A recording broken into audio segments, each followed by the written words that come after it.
Beyond Light might finally be here, but there was still a season that prevailed it, that did everything it could to set up the amazing narrative and high stakes that came with the Stranger and the Pyramid and the Guardians learning to use stasis. That season was, of course, the season of Arrivals, and today we're going to talk about it. Talk about what worked, what didn't, what we like, what we want going forward, and altogether just assess how fun of a season it was.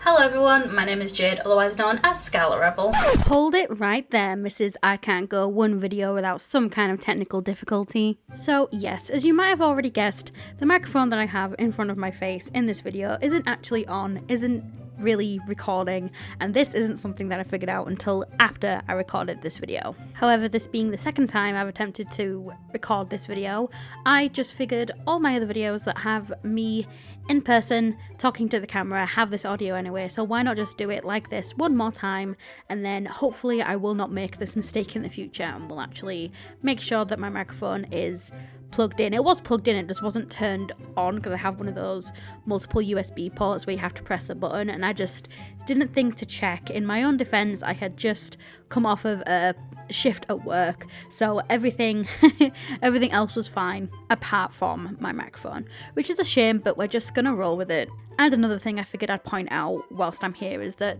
later on in the video my hood keeps falling down, so I keep pushing it back up, but I don't realise that it's like messing up my hair, so I have all these tufty little curls all around my head, and honestly I was half tempted to take a PNG of a cowboy hat and just pop it right over my head, just like that. What do you think? Does that look weird to you guys? It looks weird to me, I'm going to take it off.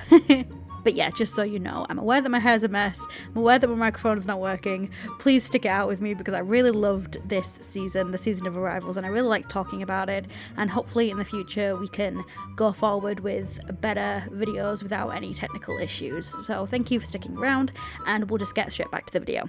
So obviously we are a very long ways after the end of the season of Arrivals. And if anything, I think a lot of people will probably be expecting a Beyond Light review. That will come. I do have a lot of thoughts about Beyond Light that I would like to talk about, and I would like to get that video up before the end of Season of the Hunt so I can make sure I'm getting these reviews, thoughts, videos out chronologically at the very least. But that's just kind of the thing, I want to make sure I'm getting these reviews out chronologically, which means that Season of Arrivals is first. And regardless of that, I loved the Season of Arrivals so much. I really thought it was the best season that Bungie put out of all the seasons that came out post Shadowkeep. So regardless of when I spoke about it, you know, as a season in its entirety, I wanted to be able to talk about it and upload it because I just think this Season of Arrivals was so good. So with all of that being said, and without further ado, let's get into how we got here in Season of Arrivals before the season actually started.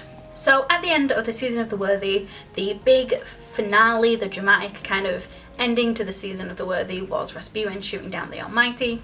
The Cabal ship that the Cabal had programmed to careen into the city and destroy it as a last ditch effort to get a victory over the Guardians. We managed to work alongside Rasputin and Anna and Zavala to get the Warmind up to the appropriate amount of power to be able to do such a thing. It ended in a really cool live event, and if you want to see all my thoughts on that season, I will leave a link somewhere up here and also down in the description below. This does tie into Season of Arrivals in a way because whilst we're all kind of riding the high of this victory, the pyramids have started to encroach into our system. Rasputin actually tries to take out one of the pyramids, but in the process ends up being shut down or killed. It's not really clear as to what happens to Rasputin. We know that he's offline and he can no longer help us. But pyramids start showing up on Io, Titan, Mars and Mercury. Io is kind of the most important planet that has a pyramid on it because the pyramid in question has placed itself right above the same spot that was the last place the Traveller touched. And this is where a lot of the story stuff kind of happened during this season. So this season is all about finding out what the pyramids want, how close the darkness is, and doing everything we can to get our allies away from those planets, keep them safe, whilst also keeping the city safe. It was a really good introduction to Beyond Light because this army of darkness is coming and there was nothing that we could really do about it aside from try to keep everyone safe. So all of that going into Beyond Light, which was about learning to use the darkness so that you could destroy the darkness, it just tied together really nicely. So now let's get into the first section of this video, my favourite part. I always start with this, the story and the lore that happened in Season of Arrivals. So first things first, let's talk about the narrative previews that we got this season, as they are the first bit of story that we got before the season even begun. Actually, technically the only narrative preview that we got at the beginning of the season, it wasn't even technically before, was called False Idols. False Idols is essentially a conversation between Savathun, the Witch Queen, sister of Oryx, Hive God, and Nokris, that guy from the strike during Warmind, who is basically the son of Oryx and the brother of Crota, but he was excommunicated from the Hive for dealing in necromancy, which is not how the Hive do things. False Idols was a conversation between the two of them, as I said, basically Savathun getting Nokris to come onto her side and help her out. It did a really, really good job of introducing the two, because right at the beginning of the season we saw Savathun, or we saw her influence. We didn't see her, but we saw her influence in the world. Nokris himself didn't come until very later on, so it was a good way of reintroducing them into the story so that when we saw them in the season it wasn't a complete surprise, and it made sense as to why the two were working together. Then there were two narrative previews that we got during the season. One was called Citizens of the City and one was called They're Not Coming. Citizens of the City was a really, really wonderful narrative preview, or narrative log I guess, because it wasn't technically a preview. It was a really, really good story. It told the story obviously of the citizens of the city. It showed us about how they think about the Guardians and how they think about the Vanguard and how they think about the factions that orbit New Monarchy, Future War Cult. We got to see that kind of day-to-day life of this, you know, the people that the Guardians are protecting. It reminded me a lot of a lore card that's attached to, I believe, an Exotic Sparrow. I'll put the link for it down in the description and I'll put the name of it up on the screen somewhere, but it says lore card that's basically a mother worrying about her child idolizing the Guardians, because all the Guardians know is, you know, violence and destruction and death, or at least that's one viewpoint that you could certainly not blame a citizen of the city for having. So that kind of introspective stuff as far as how the city views us and if they think we are protecting them and we're doing enough, and, you know, when they praise us and when they also think we're not doing good things, is really, really interesting. It's really amazing, and I just really want to see it in the game now. I know that that's something that people have been asking for a long time. I want to say now is the time, but maybe it's not, considering the Guardians have darkness now, and I don't imagine people in the city are going to like that, even though Zavala has said that the Vanguard's official policy is not to use it. We'll see where that goes. But yes, I want to see it in the game. I want to be able to walk into the city. I want to be able to talk to people. I just think that would be really cool. And then the last one was called They're Not Coming, and in my opinion, to get the full emotional weight of that narrative preview, you have to have read the Traveller's Chosen lore card. The Traveller's Chosen exotic quest came first, and so everyone saw the lore card first, and the lore card was very obviously from Savathun's perspective. It was her looking in on someone and trying to sense a sadness or upset or a lack of hope, and we didn't really know who she was talking about. We were making guesses, but we didn't know exactly who it was until They're Not Coming came out. They're Not Coming is a conversation between Ikora and Zavala, where Zavala seems to turn a little bit against the Traveller. Not fully. Ikora is basically talking about how she's tried to rally people from around the system to come home, and some of them obviously have made the decision to stay where they are. Zavala gets a little bit tense about this because obviously he's losing good people, and there's a moment where he basically says, "What has the Traveller ever done for us?" And that is mirrored in the Traveller's Chosen lore card. It was really, really cool to see that connect together for me personally. I just really enjoyed reading that narrative preview and being able to say, oh my god, that's what was happening in the Traveller's Chosen lore card. Because in the lore card, Savathun says, oh, there it is, a lack of hope, or like a dark moment that I can attach to, and I think she does. We'll see what happens come the Witch Queen DLC, which is the next one coming out, but it was good. It was very, very good. I liked the way the two connected. And there's a bigger conversation to be had about the way the Bungie implements their story and the mediums that they use. Personally, I don't find anything wrong with it. I like it the way that it is right now. And yeah, you can read both of these things by themselves, but to get the full weight of them, reading them side by side is really, really cool, which is what I would recommend. And then we move on to the lore books. So there were 2 lore books that came out this season. Seems to be that there's at least 2 lore books that come out every season. The first one was the Singular Exegy, and then the second one was Duress and Egress. So as far as the Singular Exegy is concerned, I have pored over this book because the first video that I did with Planet Destiny was about this book. I basically took the book and analysed the way Eris thinks about the light and the dark, and I made a video about her thoughts on it, her integrity, her fears, her hopes. And I'm not gonna lie, it was kind of essentially a leave Eris Morn alone video, which I don't regret, but yeah, I'll leave a link for that again up here or down in the description, well, in both places. If you want to go and watch that, it would mean a lot to me. I love when we get to see introspective Eris. We don't get to see her inner thoughts much. She is, I don't want to say a mysterious character, but people have always viewed her as untrustworthy. There's that eye-rolling theory that goes around about her being Savathûn, or did go around about her being Savathûn. People don't trust her because she has this connection to the darkness, and we've never really got like a really thorough understanding of what she thinks about that connection. And the truth is, she's terrified of it. She's absolutely terrified of it, but she understands that she has this perspective that so few Guardians do.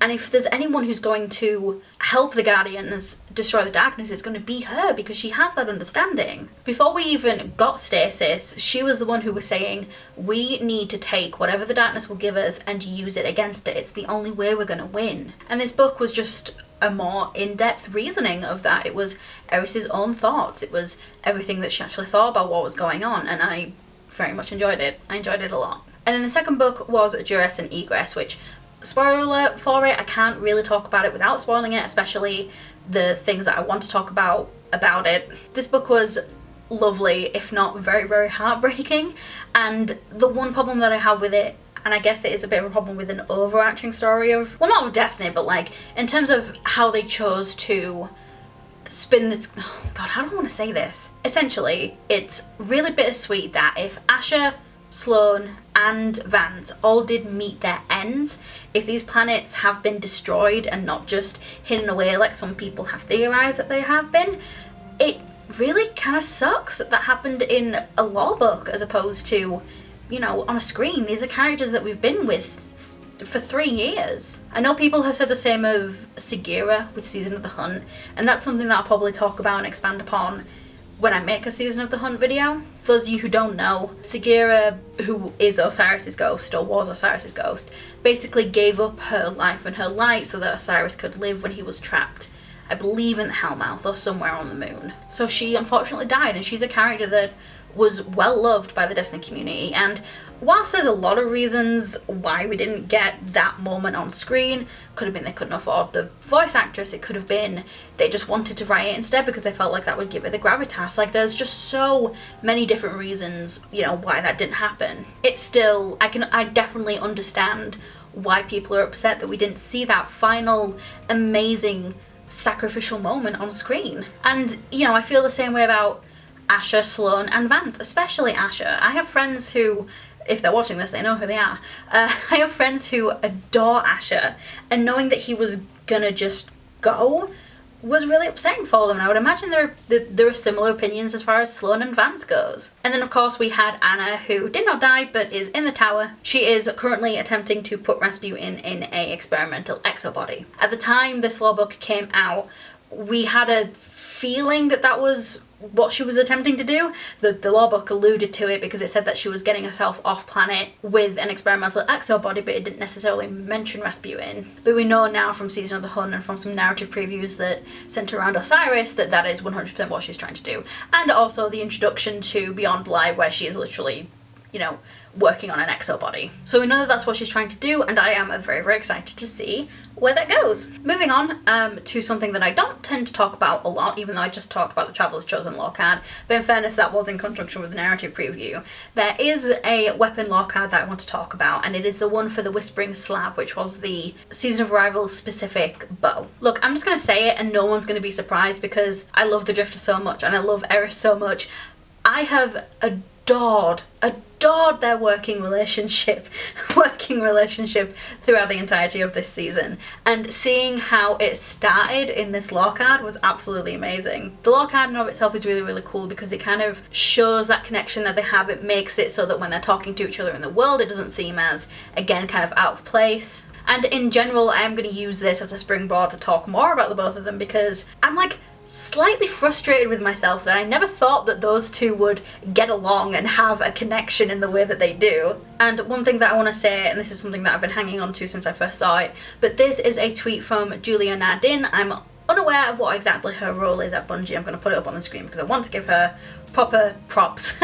She works on the narrative team, and she made this tweet about how she was really happy seeing that the conversations that they were all having in the writers' room about the characters, you know, personalities and the relationships that they make kind of being apparent on the screen. It's always so cool to see story writers talking about the things that they've tried to implement, in particular in seasons, and knowing that they actively were like, we're going to put these two together, what is the connective tissue, how do we make that apparent, how do we make it good, how do we make it compelling, is just so cool, and I really enjoyed it. And yeah, everything about their relationship this season was so good. It was funny, and it was heartbreaking, and it was bittersweet, and it was a joy. Honestly, just an absolute joy to see two characters like that just interact with each other. And yes, absolutely, the conversations that Bungie are having about characters interacting with each other is paying off, because in Season of Rivals it was amazing. In Beyond Light, it's also really good.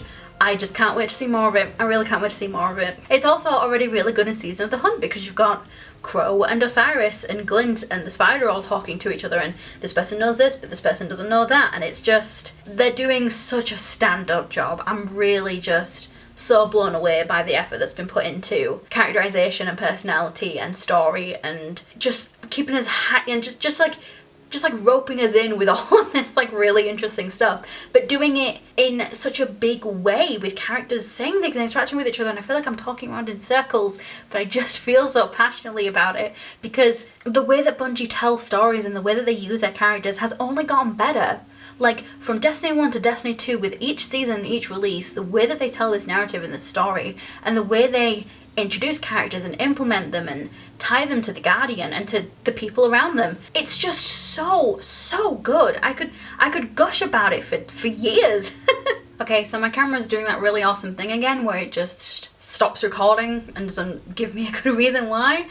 So if this shot seems off or something seems weird, I'm probably higher up because I moved my chair up because I felt like I was sinking down.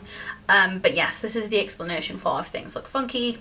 Back to the video. So the last thing I wanted to mention in regards to Eris and Drifter is that there's actually a section from my Planet Destiny video that I cut that was about Eris's perception of the Drifter. There was a certain page where Eris was talking about grey morality and how she felt like Guardians who held these grey morals of not really caring about light or dark and feeling like darkness was just enacting its nature would be the ones that would fall into darkness's grasp. And she made a lot of references to Drifter without saying his name or mentioning him in particular.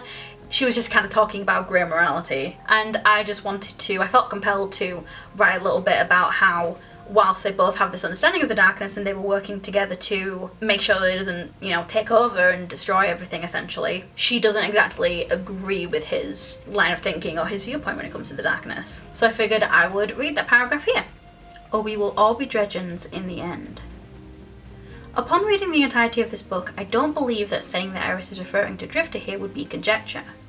Drifter was once a shadow of Yor and Dredgen, who views the light and dark as no different to one another. If another collapses on the horizon, he wants nothing more than to survive it. Eris speaks of a moral grey area, and surmises that such a stance would make Dredgens of the Guardians, as Drifter has already done. He has had a hand in creating Guardians who are fundamentally indifferent to evil, and she believes that the darkness will take advantage of that. So, despite their shared knowledge of the darkness, Eris doesn't align herself with Drifter's ideals, that in order to use the darkness and survive it, we needn't care about right or wrong, only ourselves. I have a lot of opinions about their kind of level of interaction with the story of Beyond Light. I feel like they definitely could have done a little bit more, but I will save that for my Beyond Light review. In general, during Season of Arrivals, they absolutely killed it, the narrative team killed it, voice acting, everything was just really good. I love Eris and I love Drifter, and I'm sure nothing bad is ever going to happen to them ever.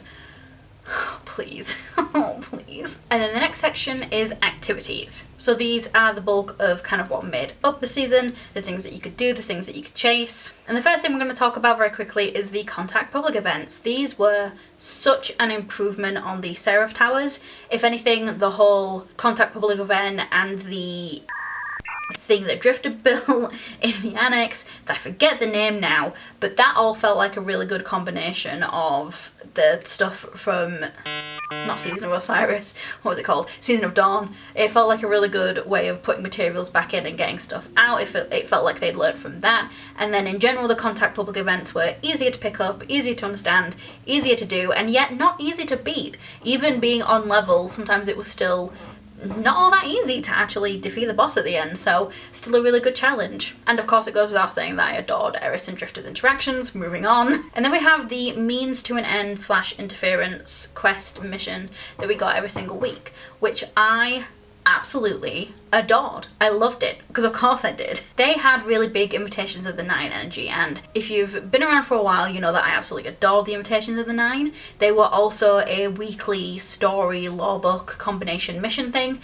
that you got from Zer, and it told you the story of the Nine and how they view different things in very small snippets. It kind of still left a lot to extrapolate, but then it also told you the story of Drifter and Orin, again in snapshots. But it was really, really cool. Each of the quests were named after tarot cards, which I ate up. I thought it was so cool. They were also, not at the same time, but before that they were doing the weekly Mara visits, or three weekly, as in every third week, visits to Mara's Throne World, where you'd get a little bit of story from her and another lore page from, oh, what was our lore book called? Was it Truth to Power? I don't know. You got a lore page, you talk to Mara, she says some shit, who cares?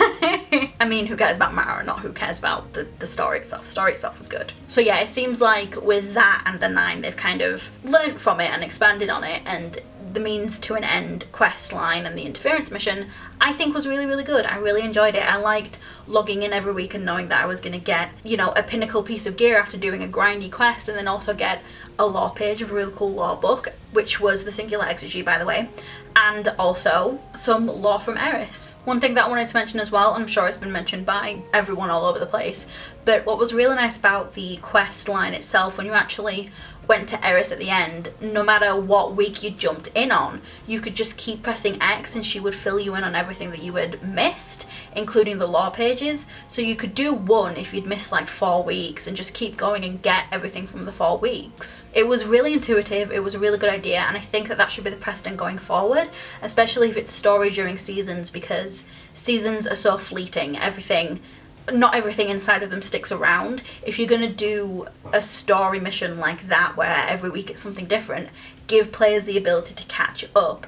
It will make them probably more likely to jump back in, or it'll just ease off that tension and you'll get less irate people talking about having to do their weekly lore or weekly story or whatever like that. They're not a requirement, you won't miss anything, they're not grindy, you don't have to time it, and if Bungie keeps adding the ability to catch up every week, I think every time they do, which hopefully they keep doing weekly story missions like this, they'll be absolutely golden. Perfect. I just really, really enjoyed it a lot. And as an aside, I really enjoyed the interference story mission in the fact that the enemies always had swords above their heads. Whenever you went into it, no matter what level you were, it felt like it was Savathûn trying to trick you into thinking that these enemies were more powerful than they actually were, so that you wouldn't go talk to the darkness. I just thought that that was a really neat touch. It's little things like that that I really, really appreciate. I mean, she's the god of trickery. Her whole thing is tricking people. That's how she feeds her worm. Like, it just, mwah. Genius. And then finally, as far as activities go, we have the Prophecy Dungeon, which as of today is coming back, I believe, on the 8th of December.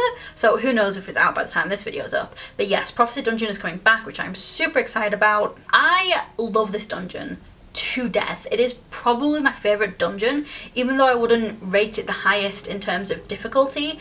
The mechanics are easy to understand, easy to explain, and easy to execute, which in my opinion doesn't make it a bad dungeon. I thought that Pit of Heresy was a little bit of a learning curve, but not so much that it was frustrating. Shattered Throne, on the other hand, I felt like was definitely a slog. Like, out of all of the dungeons, I would say that for me, and people have disagreed with me in the past, but for me, Shattered Throne was definitely the hardest, or is the hardest out of all of them. Maybe it's not so much anymore because of the power difficulty. I'm not even 100% sure if you still get pinnacle gear from it. In the moment where you actually go into them for the first time, if you're doing it during the content cycle that they were introduced, I feel like Shattered Throne was the hardest, even though it might not be anymore. And then I would rate it Pit of Heresy, and then I would put Prophecy Dungeon underneath that. But again, in my opinion, that doesn't make it a bad dungeon. You know, it's still a challenge, you're still getting pinnacle gear from it, you still have to learn and execute everything correctly. it took us a while to beat it. It wasn't exactly a breeze. It was just not as headache inducing as fucking Atrax 1. Don't even get me started. The aesthetic is gorgeous, the lore is exquisite. That bit during the little sandy dunes in between the encounters, when you go up to the emissary and Eris and Drifter talk about the planets that are there, and the planets that are there are all the ones that have been touched by the pyramids. Their little interactions and the things that they say and the opinions that they give is really, really cool. I love a piece of endgame content that has that kind of heavy lore inside of it. The Deepstone Crypt, I think, was one of the most lore-heavy raids we got, and it's gorgeous. Prophecy Dungeon, very similar. The voice lines between Eris and Drifter and the Emissary are some of the best in the game. I miss Orin very much, and I think that she should just come back. Next section, exotic quests. I'm gonna be honest, I don't have a lot to say about either of the exotic weapons that came out during this season. You had Ruinous Effigy and also Traveler's Chosen, Weapon of the Darkness, and Weapon supposedly of the Light, even though the lore card kind of says differently. As far as Ruinous Effigy goes, I enjoyed the quest a lot, and I enjoyed playing with a gun a lot at first. I don't tend to reach for it as much anymore, but that doesn't mean that it's not just an interesting weapon to use. The Darkness giving us gifts is a theme that just keeps going on throughout Destiny, and I enjoy that a lot. And I think the fact that Ruinous Effigy was tied to the means to an end mission not only makes a lot of sense, but was just really, really cool, and I enjoyed it a lot. And then the Traveler's Chosen. From what I remember, and if I'm wrong, as per usual, it'll be on the screen. But from what I remember, you actually got that from the egress section of the Jurison Egress lore book, that whole quest line. There was 2 different quest lines. One at the beginning of the season where you had to go to Anna, Asher, Sloan and kind of talk to them about getting the planets ready for evacuation, and Vance as well. I think I forgot to say him, but him as well. And then the second part was tied to the Traveler's Chosen quest, where you'd go around them again and they'd all kind of tell you what they decided to do. Asher said he was going to stay, Sloan said she was going to stay, Vance said he was going to go off somewhere else, and Anna said that she was going to come back to the tower. And after doing all of that, you got the Traveler's Chosen sidearm at the end. I didn't really use this gun, I'm not gonna lie. I didn't use it. I see people using it. If they're having fun using it, that's good for them. If you're having fun using Traveler's Chosen, let me know down in the comments and tell me where I should be using it. I don't really know where I should be using sidearms nowadays. I know people are probably going to say the Crucible, but I'm a little bit more of like a long range person, so maybe that's why I don't use sidearms. And then the last thing to talk about, and I'm gonna make doubly sure that I'm recording because then I won't have to faff around with it again and I'll be done after trying to film this fucking video 3 times. Alright lads, this is it. Are you ready? Final countdown. So yes, the final thing that I want to talk about, the most exciting thing that's happened in Destiny in a really long time, was the Traveler healing itself. I loved this. And the thing that I loved about it the most is the fact that this event, this live event, single-handedly proves how Bungie evolves, how they take all of the feedback from something and they just make it better. They know what they're doing when it comes to that. They are constantly developing and making Destiny better, and this was the thing that proved it, as well as just being an awesome live event by itself. It just, oh my, it was such a flex. It was such a flex. It was really, really good. I think so, at least. A lot of people could be like, well, I was there and the Traveler just healed and there was nothing else to it, but knowing the kind of flack that Bungie get in regards to feedback and why aren't you listening to this and why haven't you fixed that, I just thought that this was a really good way of showing that no, they do listen and they do make improvements. So what do I mean when I say that? Well, we had the Almighty live event back during Season of the Worthy. And if you didn't play that, if you weren't around for that, basically the whole season revolved around, as I said at the beginning, the Cabal in a last-ditch effort to get a win over the Guardians, sending the Almighty down towards the city, towards Earth, to try and destroy it. The Almighty live event was basically everyone could see the Almighty in the sky over the city, and Rasputin shot it down. There was a lot of constructive criticism surrounding that event. I didn't actually go into it that much in my Season of the Worthy review because so much had been said about it and had been repeated over and over that I didn't feel the point. I didn't feel a reason to. But basically the main criticisms of the event were that it was too long, from the time that Bungie told everyone to be in the tower to watch the event happen, to the Almighty actually falling out of the sky in this big wonderful array of destruction.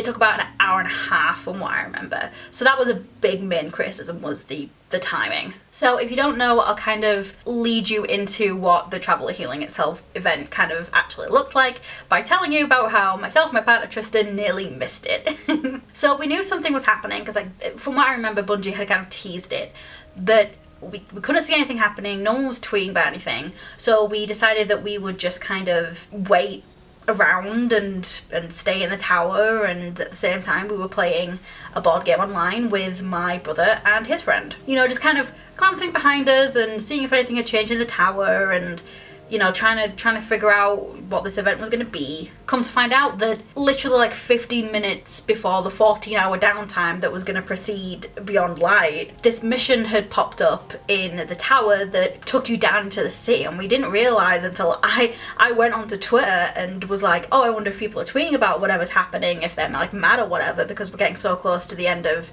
to the beginning of the downtime. And everyone was like, oh, I'm waiting in the city, oh my god, I'm walking around, Bungie, this is amazing. And I was just like, what?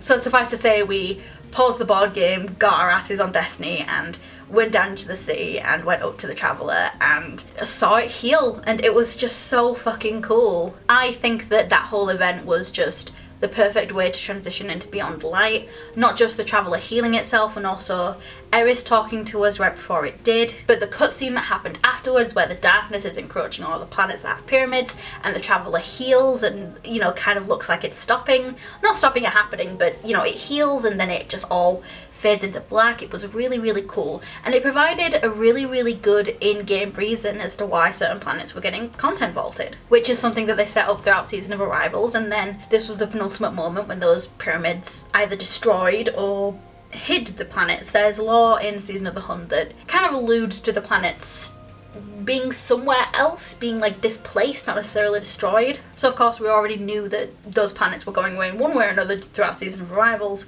but actually seeing it in such a simple, clear, concise and awesome way was really well done. It was really well done. The mission itself was something that anyone could jump into at any time, and since we had a clear time of when the 14-hour downtime was going to happen, we knew exactly when the thing was going to happen, because the game was going to go down after that, nothing else could happen. So it was just a really, really clever way of setting that up. Like, I have to give them big props for that. No one was stood around wondering when something was going to happen, looking for stuff, thinking they could be playing the game or doing something else. They had a notion of when it was going to happen, not what was going to happen, but when it was going to happen. So it was just really well done and massively improved upon from the Almighty Live.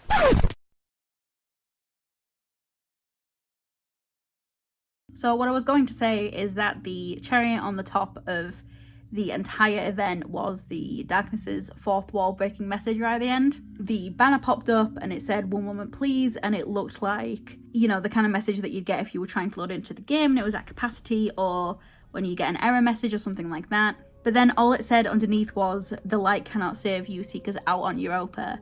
The darkness has always, anything that is touched by the darkness, and the Nine can do this as well, it's always been fourth wall breaking. They've always been able to talk to us as opposed to just their guardian, and just thought that that was an absolutely amazing, incredible touch. I really, really enjoyed it. So yes, that is the end of this very, very chaotic video. Once again, I'm sorry it's been so all over the place. Technology really has been fighting me lately, and it's, as I said at the beginning, I've been going back to work, so setting it all up has taken a lot longer than I'd like it to. But we're here, we made it to the end of the video one way or another. I don't know if I'll keep this clip in, but this is the second time I'm trying to make this video. I actually think I said it was my third, but it's only my second. So yeah, just a little bit aggravating, but got there in the end. Thank you so much for watching this video. My name's Jade, otherwise known as Scarlet Rebel. If you'd like to subscribe or like this video, I would really appreciate it. It really helps me out. And if you have any opinions on Season of Arrivals or anything else I've talked about in this video, feel more than free to leave me a comment. And if you watched all the way to the end, even with all the technical difficulties, I really appreciate you, and I will see you in the next one. Bye bye.